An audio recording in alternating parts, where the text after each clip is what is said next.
Good morning, everyone. Lots going on as usual. And as usual, I will remind you to join the mailing list. I send out a weekly newsletter. I've sent out 5, and I will be sending it out tomorrow. I think tomorrow's Saturday, right? And they've been pretty fun, I guess. And don't forget you can sign up on CanadaReport.co, and you can also sign up on CanadaPoly.com. On the forums, we have a pretty robust conversation going on. Lots of stuff happening if you're interested in Canadian politics, and there's a robust general section too. Okay, let's get into it. Residential schools. The feds destroyed 15 tons of paper documents related to the residential school system between 1936 and 1944. That was the time of Prime Minister William Lyon Mackenzie King, a Liberal Prime Minister, in case you're keeping track. Okay, CTV News says missing residential school records. Vatican won't release documents. Feds destroyed files. Right. So now we're no closer to answers, so they say.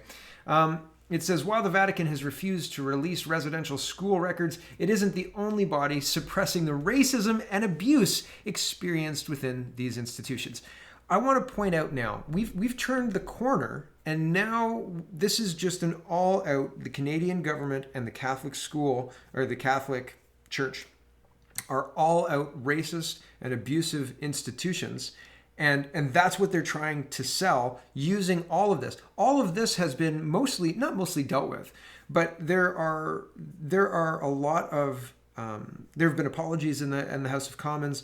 There have been all sorts of this is what's it called? Hold on, there's a specific name for this. The Truth and Reconciliation Commission. There was an interview with Evan Solomon. I was looking for the name of it. There's an interview with Evan Solomon and the Minister for Indigenous Affairs. And she was talking about the Truth and Reconciliation Commission and the reports that have come out, et cetera, et cetera, et cetera. Not to say this hasn't been dealt, or this has been dealt with and doesn't need any more to look into, isn't quite accurate. But having ground radar say there's 215 graves here. How do they know 215? It's up to interpretation of the expert. Who was the expert? What are their credentials? 215, are you sure? How did you verify that number, right? What's the training that person went through, and what institution? So these are some questions that I have, but it's more than that. Listen, we'll get into why I think it's even more than that.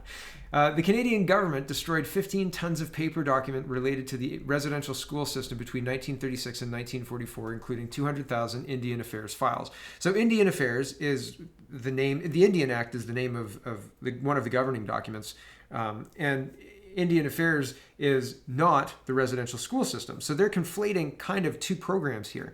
And removing 200,000 Indian Affairs files is not necessarily removing records from something that was run by the Catholic Church during that time period. The Canadian government didn't take over until 1968, right? Or 1969 under Pierre Elliott Trudeau.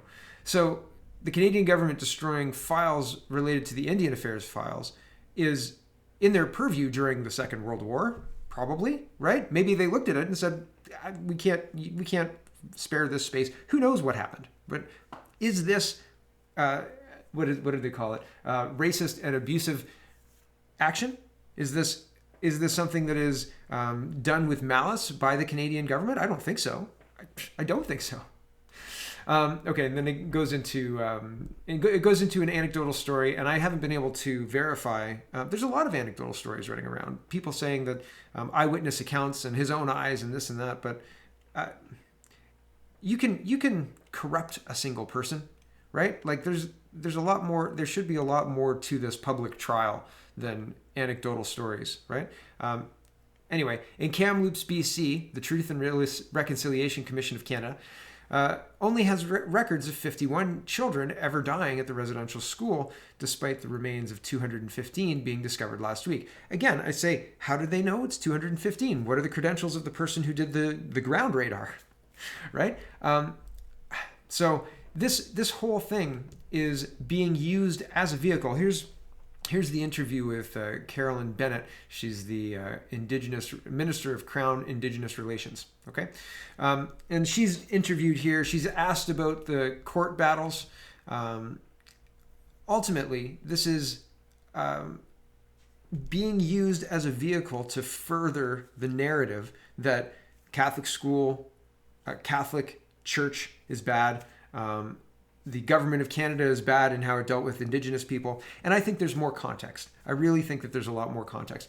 I'm sure there are instances where people in the Catholic Church or representatives of the Catholic Church and representatives of the Canadian government acted what would be judged now as badly. But I also know that it's not just Indigenous people who have their children taken away from them by police officers. I worked in the field. I understand what it is to be removed from parents' custody, right? I understand that. I worked in that environment, right? I worked for Family and Children's Services. I never did apprehensions or anything to that effect. That wasn't in my role. But I worked with kids who'd had that done to them. And we're talking in the early 2000s, right? This isn't, and very few of them were Indigenous. Some of them were Indigenous, right? So this is not something that is just done to one population. It is done to a standard across Canada. And this podcast is not the right podcast to look at whether it's an appropriate response all the time or not. I have no idea. I worked in the field, so I'm probably biased. But and I mean, well, I have a much longer history with that as well, but I won't get into that. But it's a very interesting question. But the answer isn't people who are trying to do good are doing bad because we're judging them by different yardstick, right? A different measure. It's not possible. Just like it's difficult to be a Monday morning quarterback. It's not possible to judge the RCMP officers who did apprehensions of Indigenous children, because if you have to do that, if you're going to do that, you need to learn the particulars of each case, because each case is different, right? Perhaps there were situations where an RCMP officer improperly did that, right? Improperly removed a child from the parent's custody.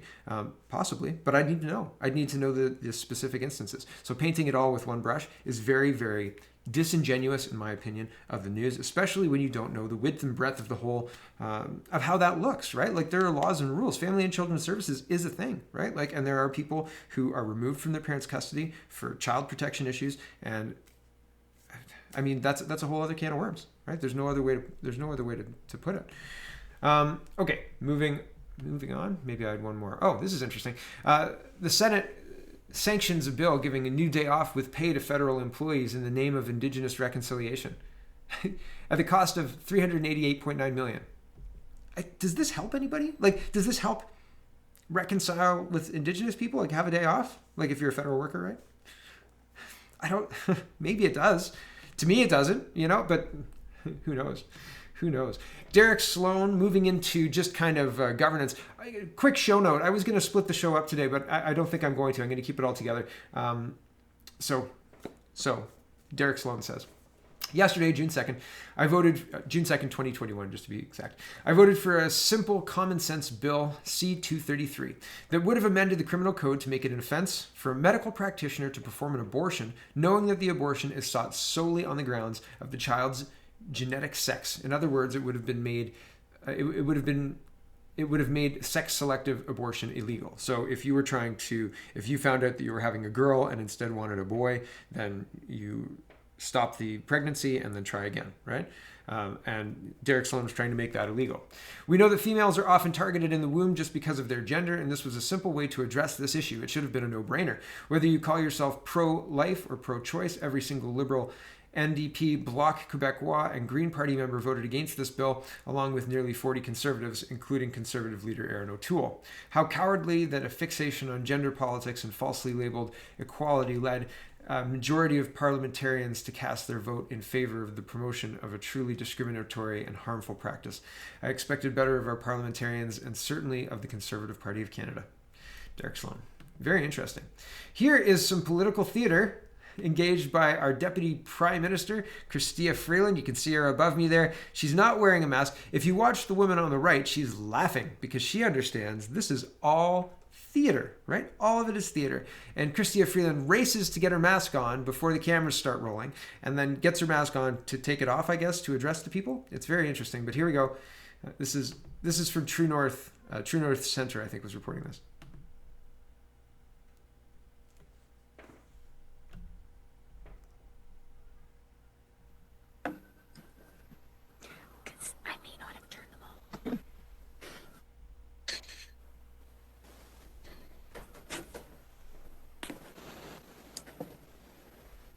All right, welcome to today's press conference. Bienvenue à la conférence de presse d'aujourd'hui. We will now hear from the Deputy Prime Minister. Right. I mean, yeah. I, totally political theater. She has no interest, none whatsoever, in protecting other people or anything like that. It's political theater. Oh, I got to get my mask on and take it off again. Political theater. Political theater. Nothing more. Right? That's the government right now. This is CBC Kids grooming kids. She, her, he, him, and they, them. Here's what to know about pronouns, says CBC Kids News. I'll leave that there without comment. Right? Wow. Right? Taxpayer funded. Is that enough without comment? That's enough without comment. Wow. Okay, Colin DeMello says Premier Doug Ford is asked about the Robert Benzie reports about an impending cabinet shuffle. Premier Ford says, I've been in politics for 30 odd years. I've never seen a better team. We have a great team, the Premier says. And somebody says, oh yeah, checks calendar to confirm that 2010 was indeed only 11 and not 30 years ago. How old is Doug Ford? 30 years ago? I mean, like, does knocking on doors for somebody else count as being in politics? His family's in politics, right? So, like, you could be out with your dad knocking doors when you're, 15, 16, 17, right? You might have something to learn. You'd be in high school. You'd have a vested interest, right? And Doug Ford and Rob Ford were both very engaged in the community, right? Like, so maybe, I don't want to just totally discredit or dismiss the Premier. Although I think that having the best team in, what did he say? We have a better team. I've never seen a better team. I mean, did you see Kathleen Wynne's team? She didn't drive the province into the ground, close all the businesses and shutter them for no real reason at all, right? Oh no, scare tactics. I mean, a better team? What's your goal, sir? Like, what is the team's job specifically? Could you be very clear, right? Like, a better team. Like 100 monkeys, right? It wouldn't be some swans and a lion, right? Like, it would be very easy to assemble a better team. Like Minister Lisi has been terrible in education. The Minister of the Middle Class is a federal position, which I still think is hilarious. What does she do? Like, oh, the middle class, it's expanding. Why? Because we keep printing money. Like, okay. All of the PC people who are worthwhile in the PC party seem to get kicked out of the PC party, and everybody else is kind of just silenced into doing what Doug Ford says, I guess. It's a little bit strange, right? So, and we've got this situation where they've extended the state of emergency powers to December, but not the stay-at-home order. But nothing's open. So a better team? Like, yeah, man, there are better teams. There are a lot better teams. I was thinking Lynn Sander says, Ontario, you've been had. He's responding to Buffalo fans trolling Toronto at their Jays game tonight. It says, the Leafs blew a 3-1 lead, and we stole your baseball team. Right? Like, so that's pretty funny. But at the same time, it's like being behind the Berlin Wall, like when there was the east and west in Berlin, and one was free and one was not. And I was too young to really understand the politics of that when I was a kid. I remember the wall coming down and all of that, but I don't exactly remember all the ins and outs of it. But one side was free, and just like over a border, an arbitrary border, they were not. Right? And it feels very much like that in Ontario, especially if you're a business owner or somebody who's trying to figure out how to run their business in ever-changing rules and restrictions that Ontario seems to place arbitrarily at random times for no discernible reason. And every time they get asked to back it up with data, they don't. And yet we still continue to have these restrictions, right? So it's just wild. Mark Carney had this 3-minute video made of Pierre Poilievre asking about if he lobbies and if he registered as a lobby group or as a lobbyist. And basically, like, Mark Carney lobbies. The UN hired him to be a lobbyist, right? And here's it says Hannah Banana's got Mark Carney doesn't lobby. What's this registered lobbyist list about then? Is he lying? right? LobbyCanada.gc.ca, Investment Industry Association of Canada, Mark Carney is listed, and Canadian Chamber of Commerce, in-house organization, designated public office holders, Mark Carney, right? So, and Pundit Class says, I think you did lobby according to your own testimony. And for the UN, he goes and talks to different MPs, which if you look at the lobbyists, consultant lobbyists, the rules, and I've looked at this before as well, requirement to file a return. An individual shall file with the commissioner in the prescribed form and manner a return setting out the information referred to in subsection 2 if the individual, for payment on behalf of any person or organization in this section referred to as the client, undertakes to communicate with the public office holder in respect of the development of any legislative proposal by Government of Canada or a member of the Senate or House of Commons, introduction of any bill or resolution in either House of Parliament, or the passage, defeat of amendment of any bill or resolution that is before either House of Parliament, making the amendment of any regulation as defined in subsection 2 of the Statutory Instruments Act, etc., etc. So there's a lot of reason to think that Mark Carney is a lobbyist. Here's Pierre Poilievre spelling it out. He says, you call climate finance one of the biggest commercial opportunities of our time. It's how you get your corporate paycheck. But when you talk to ministers about it, you don't lobby. It's out of the kindness of your heart. If everyone was such an angel, we wouldn't need lobbyist rules. And so here's a video. The only criticism I have of this video, I think Poilievre is he stays focused on this and kind of makes Mark Carney look like an idiot. But Mark Carney, but the music used is kind of distracting. It makes it too busy. And so just a small criticism, but a criticism nonetheless. The music in the background is like it takes my ears attention away from the point he's making. Like it should be reduced by 25 to 40%. Anyway. Okay. Given that you do stand to profit off of the policy decisions in this area, you are part of a company that could potentially make financial gains from the massive subsidies and other government policies that you profited from at a provincial level. Have you checked with the lobby Madam Chair, point of order.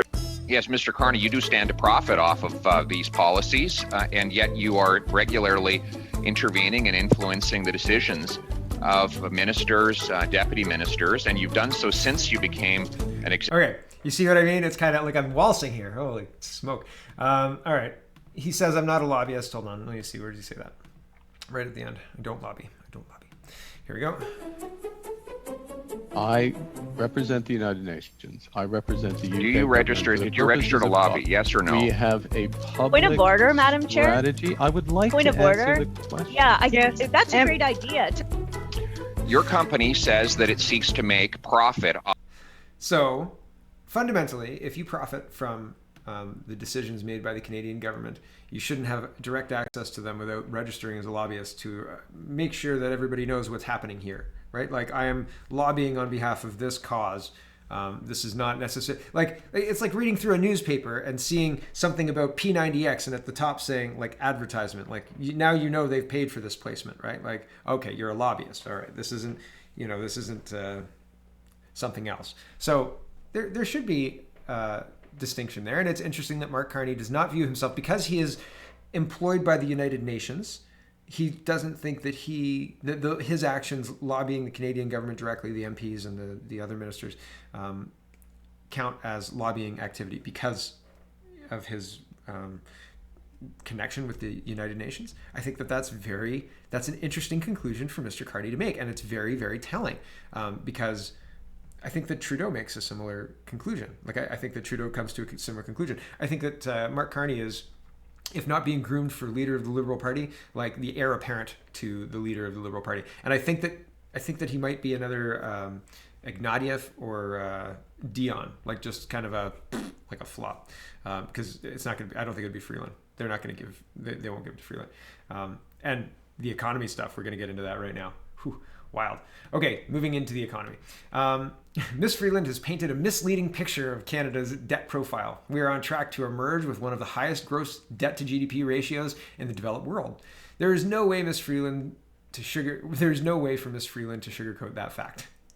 Yeah, the way the federal government calculates Canada's net debt ratio is highly controversial and smacks of creative accounting. By including the assets of the Canada Pension Plan and the Quebec Pension Plan in its net debt equation, Ottawa is taking liberties no other G7 takes.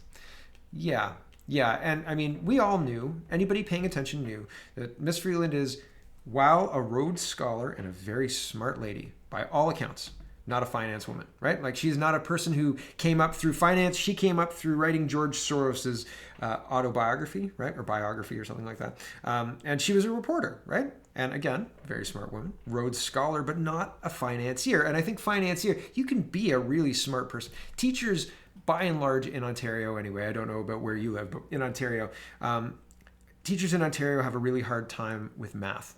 Right? Math is difficult, but becoming a teacher in Ontario is easy because all you have to do is get a general 4-year Bachelor's of Arts, BA.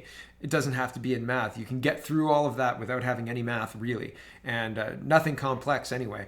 Maybe one one simple accounting math to get you through, but generally you can get a Bachelor's of Arts, a general Bachelor's of Arts, enough credits to get into Teachers College. And so the byproduct of this, and this has been true for probably since 1990s, maybe a little bit later. So 25 years of this kind of free access, and the Ontario government wants to put in a math check, right, to make sure the teachers can actually do math, because if you can't do math, then that's a big problem for educating children, right? Because they should be able to do math, and if you can't explain something simply, you don't understand it well enough, right? And so if teachers don't understand math and are afraid of math, then that breeds fear of math, etc. So they're trying to solve that problem, and that's creating anxiety in teachers. You can be good at a whole bunch of things and bad at math, right? And I'm not saying that Ms. Freeland's bad at math. I'm just saying she's liberally using creative accounting, and other G7 nations aren't. And maybe having a Rhodes Scholar reporter as our finance minister and deputy prime minister is maybe a bad choice. Possibly. Just a suggestion. And the Globe and Mail kind of agrees with me, I guess. Estimates show, this is True North Centre reporting this, estimates show that between March 2020 and April 2021, Canada spent $624.2 billion on pandemic initiatives. When broken down, Canada spent an average of $1.5 billion a day for the entire year. Yikes. So when did Mr. Morneau leave the office of the finance minister again? Was that around March 2020? Hold on, we're going to find out. I'm going to find out because I actually don't know. Hold on a sec. August 2020. So it's just after, March, April, May, June, July, August. So Morneau had 6 months to set the course, I guess. And I suppose it's believable that Freeland just carried on. Would we be in better shape if Morneau was here instead of Miss Freeland? I don't know. I'm not sure. Morneau wasn't in a hurry to get his budget out, was he? Federal government sent $9 million worth of COVID relief funds to dead people. It's competence all over the place in the Canadian government. Everybody knows exactly what they're doing, and they're executing perfectly, right? What do you do with all those dead people on the rolls? You send them checks. Obviously, right? No problem. Feds made medical decisions to award SNC-Lavalin $150 million for a field hospital nobody asked for and nobody wanted. Who requested them? Blacklock's reporter is reporting on that. So, yeah, who requested them? Indeed, who requested them? But it's old faces, right? Old government contract, old people who maybe shouldn't have access to government contracts, but DPA by another name, a new attorney general, and everything's all brand new, right? Everything old is new again. And SNC-Lavalin getting $150 million contracts for hospitals nobody asked for. And another day goes in Canada, right? Look at the questions that the CFIB is asking its members today. Dan Kelly, right? Dan Kelly, CFIB. Any response to this? But the questions are, my business would be willing to post or share vaccine information such as in-store, online, and in a newsletter for customers and or the community. My business would be willing to provide incentives such as discounts, coupons, loyalty rewards, or gifts to vaccinated customers. And Dan Kelly says, every position we take is based on the opinions of our members. This is why we asked. An earlier survey found 77% of our members would encourage their employees to consider vaccination. But as always, we get and respect all our members' views. So he's saying we're asking the question specifically to uncover these issues. How would we know if we couldn't ask or if we didn't ask? But even asking opens the door to, like, if it's illegal, right? Like, my medical information is my private information, not to be included. Even if I wanted to virtue signal, right? If they asked for it, and I mean, I guess there's no law against posting people who voluntarily give that information, but isn't that a little gauche? Isn't that a little like bad taste, right? Like, nobody, this is, we all agree this is private information, but the people who told us and wanted to virtue signal told us this, right? It's like, great. You think maybe this is a biased poll. Like, maybe the people who are virtue signaling about it should keep their medical information to themselves. I don't know. Just my 2 cents. We shouldn't be gleefully handing over our privacy rights to private businesses just because they ask or are willing to, or they say, "Hey, would you like a few dollars off?" No, thanks. Nope. Free speech, remember Bill C-10? How could you forget, right? It's easy to forget. We're forgetful. We're forgetful creatures. But the Liberals just gave notice as Garnet Genus in the House of Commons that they plan to shut down debate on Bill C-10. So limiting debate in Parliament on a bill that will limit debate on the internet. Yay, Canada. At some point, I think other people will start getting angry about this stuff. I think at some point, somebody might. It might be too late. It might already be too late. But I think at some point, other people will start really getting like, hey, we used to be able to say things. I used to remember seeing like people discussing things, like we used to have things like the monk debate and people having dissenting opinions. And, that used to be okay. And now it seems it's not okay, right? And that's something to be fearful of. It's notable. Sheila Gunn Reid is one of the only reporters across the country who's paying attention to the legal cases that are ongoing with regards to the charter violations in Manitoba or Alberta, shutting down people's businesses, the Whistle Stop Cafe. I think that was in Alberta, but I could be wrong. Anyway, she's reporting. AG lawyers arguing that it is necessary for air travelers to be quarantined for 3 days while they await their tests because they will change their behavior and take COVID more seriously if they know they're positive or negative for COVID before they leave. All of the comments are saying, and it's worth it to scroll down and then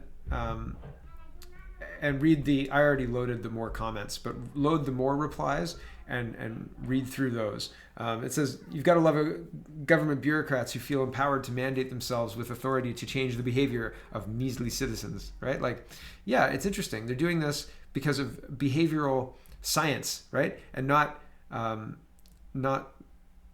keeping it grounded in the law. Like, the law is pretty clear about entry and leaving Canada and about not having barriers to such. Sheila Gunn Reid continues, court starts at 2 p.m. in the contempt hearing of Chris Scott, the owner of the Whistle Stop Cafe in Mirror, Alberta. So it is Alberta, not Manitoba, who was arrested for contempt of an Alberta Health Services court order preventing illegal public gatherings. Scott held a 1,500 person protest against the lockdown. So this is being looked at. There is a full report. If you just click on Sheila's page there, it'll take you to the full report. I haven't watched it yet. I'm sure it's worthwhile. I don't know what the outcome is, but that's pending for today. I'll watch it while I'm washing dishes.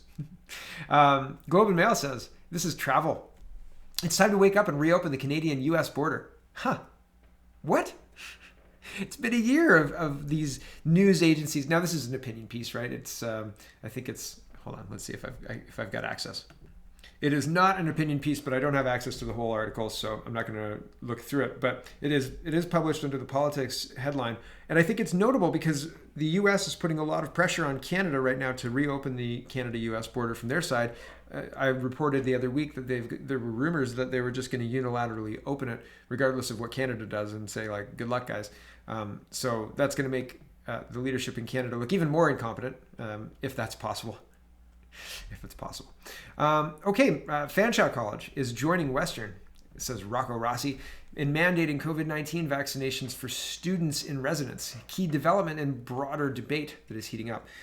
I think this is the first shots across the bow to get vaccines mandated in all post-secondary institutions across residents and regular students, etc. This is the first step, and then it'll go just like they locked down in the city centers and then expanded it out, right? I think that we will see a similar. They start in at the residences, and then maybe they'll say if you're an unvaccinated friend, you can't come to the residences, right? Like, so you've got to be vaccinated to have access to the residences.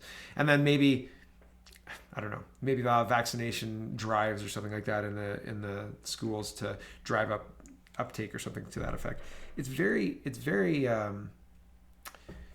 interesting to watch this roll out. I don't know if people understand what we're watching roll out. I think people are thinking that this is going to burn itself out. I'm not as optimistic, right? I hope that I'm wrong.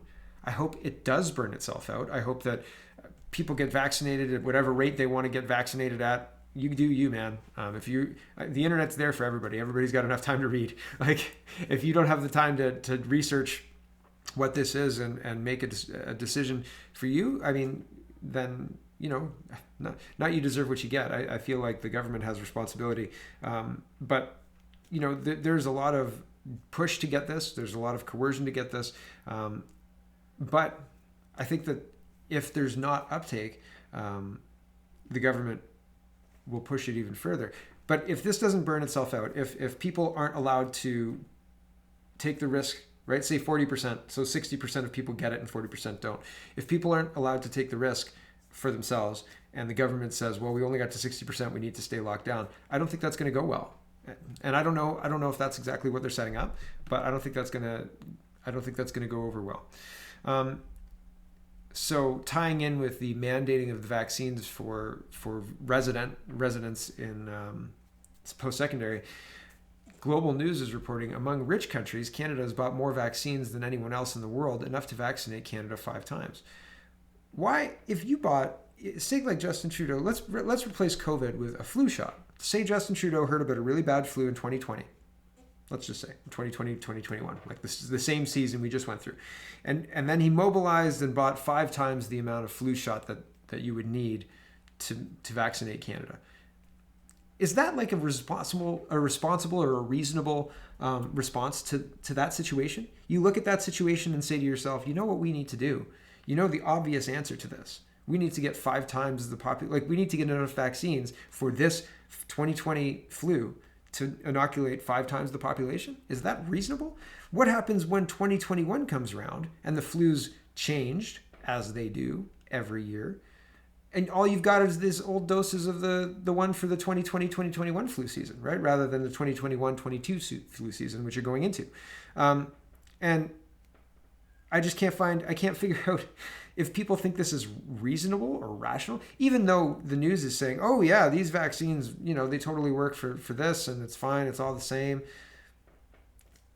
How believable is that? They said that masks don't work. Now masks are mandatory. Now Fauci's emails came out. They said borders don't work. Now borders are closed, right? Like, so like, we're just going to believe them, right? Like we'll not check, I'm taking your word on it. You better not be leading me astray. Like, why would you do that? Why would you offer them that ability, right? Like, they've obviously misled us multiple times, giving us lots of reason to doubt them, right? No reason to take them at their word. So why would we? Why are we? The Delta variant. Dun dun dun. I should have a dun dun dun. So the Delta variant is coming, and it says is now taking over in Ontario. How does that impact the chances of fighting off a 4th wave? The Delta variant is going to change the 4th wave. And color me skeptical. This person says, Chris Selly says, and he's a blue check mark. Chris Selly says, sorry, which slight surge in cases is that? This is to June 3rd. Do you see that surge in cases they're talking about? Colin DeMello says, Ontario's Chief Medical Officer of Health says the province is in a critical time and the province is examining whether the current slight surge in cases is a blip from the May 24 long weekend or a trend. Is it a trend? Is it a trend? No. These people are selling fear. These people drive clicks. The job of these people is to get more people to click on things, right? And it's not to give information that is true and real and rational. It is to drive clicks. That's the problem with our current news. Milhouse Van Houten goes through mortality in Canada, a thread, and he says, oh, my mouse is, oh, there it is. And he says, here we have the total number of deaths in Canada and its regions over the past 10 years. And you can see this is total number of deaths. And it's got Canada, then Ontario, Quebec, Western Canada, Atlantic Canada, and then Northern Canada at the end. And you can see 2020 has, which is the blue one, has a slight elevation. But he goes through, Milhouse does, and he explains why the graphs look the way they do. And I think that it's worthwhile to go through and understand that population growth has an influence in the increasing death numbers. And as well, when you have a year that, he says, when you have a year that, I'll find the exact quote, it's important. It's the second tweet there. He says, looking at the past decade nationally, we see that it's natural for deaths in one year to exceed deaths in the previous year. Note the year of low or negative growth is often followed by a year of much higher growth. So if you have a year that drops, the next year is higher because presumably the people didn't die in December, they then died in January, and so it's not recorded in 2020, it'll be 21, right? So, and that makes perfect sense to me, right? That seems to follow logically, right? Anyway, as of Wednesday, says Cynthia Mulligan, long-term care residents can briefly hug loved ones and hold hands if both are fully vaccinated. I hate this medical apartheid state we're building. We're better than that. Anyway, residents can also leave their homes and have one visitor at a time in addition to an essential caregiver. I'm sensing a lot of much-needed hugs coming soon. Don't wait for the news to give you permission to do that kind of stuff. The Delta variant is threatening a fourth wave, then the tsunami variant, or the Tasmanian variant, says Roman Baber. Can't arrest asymptomatic spread, if that's the driver, without ending life. It can't and doesn't need to be the strategy. Let's build ICU capacity, protect long-term care, stop asymptomatic testing, and live. And it says another wave of COVID-19 for Ontario. A concerning new variant is threatening to take hold, the data shows. UK says 4,000 variants of virus that cause COVID-19 around the world. So the variants, like the flu, are going to come and do what they do. And it's been a year of this. We've got lots of data. Why are we allowing the government to gaslight us like this? It's incredible. It's incredible. Here's a Rebel News story. It says Trudeau gave $830,000 for COVID-19 research to the same Wuhan virus laboratory suspected of kicking off the pandemic. So that's interesting, right? That's an interesting little note, isn't it? I'm not going to go through this story. Go give the Rebel some clicks and check their story out. It's worthwhile. I like to cross-promote, right? A federal expert advisory committee has recommended that the government end quarantine hotels. The government's response? Increase the fines. You're welcome. Unbelievable. This is federally as well. This isn't provincially. This is Justin Trudeau and his merry band of people dreaming up ways to make Canadians' lives more hellish if they don't comply with these draconian restrictions. It's really quite something. It's really something to live through. It's not good. I'm just saying that this is like living through a history book, right? Like, and we're living through a history book in like with HD color and like real live. You know, it's very visceral, very present. Not good, but it's very interesting. COVID pandemic has fizzled here, says David Staples. He's the hold on a second. He's out of Alberta. He says he's the herald for the province. I'm not sure if that's like an actual position or not. I thought he was had an official position of some kind just because of his Twitter handle, but I could be thinking of somebody else. It doesn't matter. He says COVID has fizzled. COVID pandemic has fizzled here. All key metrics dropping. 296 new cases in Alberta, 4.6% positivity rate, 411 in hospital, 120 in ICU. And he says vaccines are remarkably effective, Hinshaw says. Of all the new COVID cases this year, 14 days after people have had one dose, just 0.2% got COVID. 96% of new cases were unvaccinated or had shot, but 2 weeks had not elapsed. So the cases are getting diagnosed positive after being vaccinated, but the 2 weeks haven't elapsed. So the vaccine's still good. It's okay. Don't worry about that. These vaccines work better than we could have expected, Hinshaw said. It has nothing to do with the fact that it's June. Nothing at all to do with that. No. Vaccine effective against most common variants in Alberta. Right. Just, lucky us that the variants are being treated with that vaccine that we got, eh? Huh. Hinshaw said that she's seen the photo of Kenny and others at the Sky Palace. Says outdoor gatherings under 10 people can now gather so long as they're 2 meters apart. Masks are not required unless they're not 2 meters apart. Food from caterers allowed. I think that it's funny asking one high priest of COVID about another high priest of COVID's transgressions, right? Publicly. Miss Hinshaw, what do you think of Mr. Kenny's breaking of the rules? I think Mr. Kenny's breaking of the rules weren't really breaking the rules. Thank you for your input. And it's really interesting because I was talking with Jilly yesterday. Jilly and I did Speaking Moistly, and I kept getting her name wrong. And we were talking about this, and I said it's frustrating because you can't even really be outraged because you have no idea what the rules are. You could be angry, but then somebody could say, well, that's technically that's allowed because you can do X and Y, and then you'd be like, oh well, okay. But fundamentally, people are just outraged, and I think that it's outraged because what's happening to us is outrageous. And I think that the asking one COVID high priest in Alberta about another COVID high priest in Alberta is almost laughable. We're not getting to the real meat of anything. And I feel like that's the point. I often talk about things like a battle and we're entrenched in the wrong one. We're battling this thing here while they're winning the culture war over there. And not that we don't even realize it, but convincing the rest of the people in your foxhole, we got to move, guys. We got to go. We're losing. They don't believe you. They're like, no, this is the most important. And this data is going to prove it. And it's like, guys, the data hasn't mattered forever. The data hasn't mattered in months. And somebody posted the color-coded system we were using last week and said only 90,000 people in Ontario would be under lockdown right now under the system that the color-coded system, the red, yellow, orange, whatever it was. Only a very small amount of Ontario would be under lockdown. Everybody else would be in yellow, green, or orange. And I think there was one red and one gray. So, the data, it doesn't matter. They don't care. This is a high priest of COVID situation. The data doesn't matter, okay? It doesn't. Nobody gives a shit. Nobody cares. The politicians who were sitting, enjoying a fine white tablecloth dinner at an exclusive dining club, drinking expensive liqueur served by tax-funded servants, are the same men who ordered a SWAT team to arrest a Christian pastor and arrested him and jailed him for opening his church. That's a meltdown, right? And Stephen Delansky says, if you're having a meltdown about several senior members of government who are all on site at work after 9 p.m. on a Tuesday having what appears to be a distance outdoor drink at the end of a long day, I think you probably need to chill. And perspective, right? These people are... Is this working for the people of Alberta?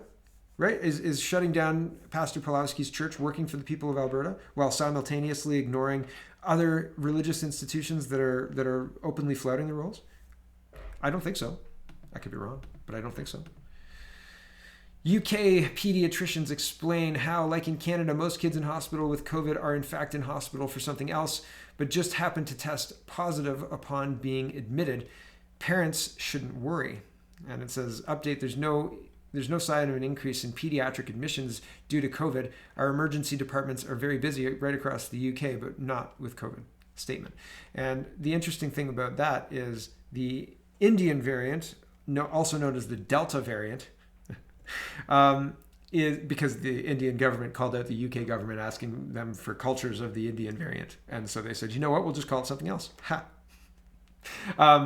But the Indian variant, Delta variant, has been running rampant across the UK for months now. And now they're saying the Indian variant, the Delta variant, is rampant in Ontario and we can't open up. The UK's open up. They're already open, right? They're just not telling the truth. They're not telling the truth. Okay, here are some interesting situations. CTV News, teen is reporting teens are getting vaccinated even as parents say no. This would be maddening to me. I would be very frustrated by this because teens are rebellious and they think that they know better than their parents. And in this situation, it's a very dangerous situation and it's not good. And the government has done this, and they've done it to subvert parents' authority, not to give kids agency, because kids have agency through their parents. Their parents can explain to them why and they can have a long conversation, right? And if the kids are that interested, that's a great thing and a great opportunity for parents to engage with their kids. But if you say, well, don't ask your parents, just come see us and we'll give it to you anyway. Like, the government is just not acting in good faith in that situation. Here's a situation that I saw and I retweeted about. And okay, I wanna caution people because people faint after shots. Okay, there have been a lot of instances in VAERS. There was a CDC report yesterday saying that there's 4,000, above 4,000 reports of deaths now in VAERS. Some data got caught up, I guess, and it was reported yesterday. 4,800 or something like that. So nearly 5,000 deaths in VAERS reported since this COVID vaccine came into circulation. And I think that with all of that information, like with that being available. Okay, here's the reference. It's the CDC website here, and it says, well, it goes through all of the adverse events. So selected adverse events reported after COVID-19 vaccination. It talks about anaphylaxis, it talks about thrombosis, talks about myocarditis, and death. Okay, and the death one says over 285 million doses of COVID vaccine have been administered in the United States from December 14th through May 24th, 2021. Canada's population is 37 million, just to put that into perspective. They could have vaccinated Canada a whole bunch of times, 4, 6, 12, a lot of times. Anyway, regardless, during this time, the vaccine adverse events registry received 4,863 reports of death. And that represents 0.0017%, okay, among people who received a COVID-19 vaccine. CDC and FDA physicians review each case of death as soon as notified, and CDC requests medical records to further assess reports. Okay, so just so we're on the same page. Knowing all of that, I think that it's interesting, and I think that we should keep in mind when I'm reading this story that some people faint when they've been vaccinated. This is a child being vaccinated, but some people do that. However, here's a picture of the presumably of the child in the hospital bed after getting his vax. So I'll quickly read this, and this is anecdotal, unconfirmed. Draw your own conclusions, but I wanted to share it. Okay. It's been three days now, says Portia Hoffman-Strang, of traumatic hell and regret. I'm sharing this because I'm sick of the lies from our local health unit. Here are the facts. My son is 12. He is healthy with no underlying health conditions and wanted to get the vaccine before me to show me how it's done, as he's not nervous and had many vaccines and blood work done in the past. 60 seconds after his vaccine, he dropped and was knocked unconscious for minutes, and now is suffering from a grade 3 concussion. So he fell and hit his head. So presumably he was walking around and then fainted. I've seen that. I've seen people do that. The Tiffany Dover video, maybe that's a bad example, but Tiffany Dover fainted, right? And presumably got back up, although I did not see footage of her getting back up. Carrying on with the story. We rushed to ER and the nurses and doctors were more than amazing, and no one once said that all this happened. No one once said why all this happened, because no one knows. Was it the vaccine, or was it just a vasovagal attack, and what caused it? We don't have answers yet. I don't know if we ever will. How is it okay for the health unit to be telling people in our local community that the vaccine had nothing to do with this? How? Doctors don't even know, so what makes it okay for you to lie and tell our community otherwise? It's not okay, so stop telling the community this is normal. This is not normal. Watching this happen to your child, being completely helpless, I don't wish this on anyone. Okay, so on one side of things, this mother is clearly saying this child doesn't usually faint after a vaccine. Who knows? I'm certainly not an expert. Nope, not me. I am not an expert whatsoever. So draw your own conclusions, understanding that who knows. But I do question the government's end run around giving vaccines to minor children without their parents' consent. Can you imagine if this happened and the mother was not there, right? Like, who's going to explain the child who was perfectly healthy when he left that morning and got a vaccine and is now in the hospital, right? Without the mother being there to watch firsthand. Like, that's a pretty hard pill to swallow, right? So just imagine, like, that's more the reason I'm telling this story. Who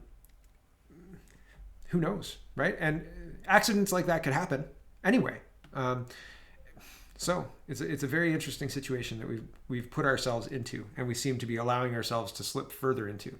Bonnie Crombie says, at my press conference this morning, I again called on Ontario government to prioritize second doses for hotspots like Peel. Peel has the highest concentration of new Delta variant with 97 cases. Vaccine effectiveness against Delta is only 33 to 50% with one dose, 88 to 92% with two doses. Where are they getting the data for this? Why don't they have to cite it? When they give this kind of data, why don't they have to also give safety data? What about the FDA rules? Like, when you see that commercial, like celiac, I can't remember the name of the, whatever. It was like the Viagra days, and it was erectile dysfunction. And I guess I was down in some Florida, like southern state or something like that. So all of these erectile dysfunction commercials were on all the time. And this is probably early 2000s.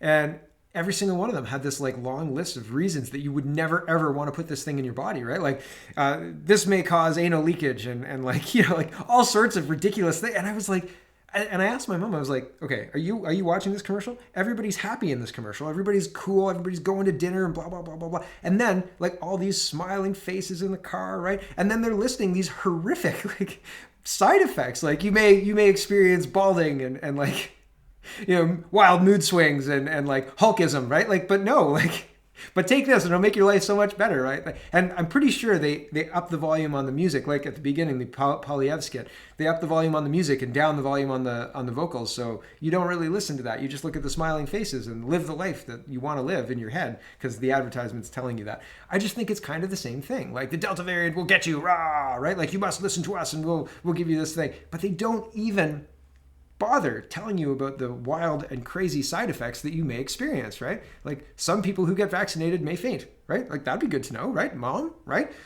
Some people who get vaccinated get rushed to the hospital right away and they get tubes up their nose and stuff.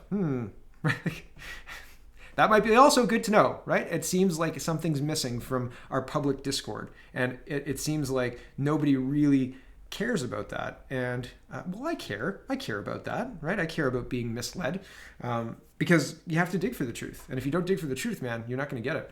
If you take everything said at the by the media at face value, I got news for you. Living in a fantasy world. Twitter has locked ICANN out of its account after revealing ICANN and the Highwire will be publishing over 3,000 new Freedom of Information pages of Anthony Fauci emails relating to the pandemic. We will be releasing these emails later today for you to review. That was 17 hours ago. The post Twitter removed, and so they took a screenshot of it. But yeah, so there are gatekeepers. They're making sure that the information that would be pertinent to you, important to you, with regards to making decisions about your health and your future and for your family, isn't isn't getting to you because they delete the accounts. They delete the accounts so they break the link. So like if somebody linked to that and then they suspended the account and then re-enable the account, the link is still intact. But if they delete the account, then the link is severed. You can never get the original source back, right? And I've run into that. Like this account no longer exists, and I don't even have a clue to what was the thing that I was trying to relay, right? Like every so often that'll happen. But I think this is interesting. More Fauci emails, more gatekeeping, less information, and they expect you to just comply. Just comply. If you want your freedoms back, you'll just comply, right? And I'm just not like that. I wasn't raised like that. I'm not going to do that. And I feel like there was a movie where somebody just kind of says, no, I'm not going to, hold on. I can't remember the movie. Forget about it. I think that the government needs to make a better case, a much stronger case for what they want. And the case is not, we should be able to silence anybody who dissents because we know what's best for you. Stop asking uncomfortable questions. That's not a convincing argument for me, right? Like that's a hard no for me, dog. No, it's not going to work for me. And we used to be free enough in Canada to say that, and the government used to be able to recognize that they didn't have the power to override a citizen's right to say no. And it seems like we've lost that. It seems like we lost that somewhere along the way in the COVID madness, with the gatekeepers and the fact checkers and the Facebook bans and the struggle sessions that modern social media has become. And we should strive to get it back, I think. And because we can get it back. And it would restore the balance, right? It would restore the ability to hold our government to account if they respected the citizens' basic rights. But I mean, they clearly don't, right? They clearly don't. And so we're at an impasse, and we'll have to see what happens next, right? Thanks for watching, everybody. Check out CanadaPoly.com. Check out CanadaReport.co. Check out SpeakingMoistly.co. And have a wonderful, wonderful day.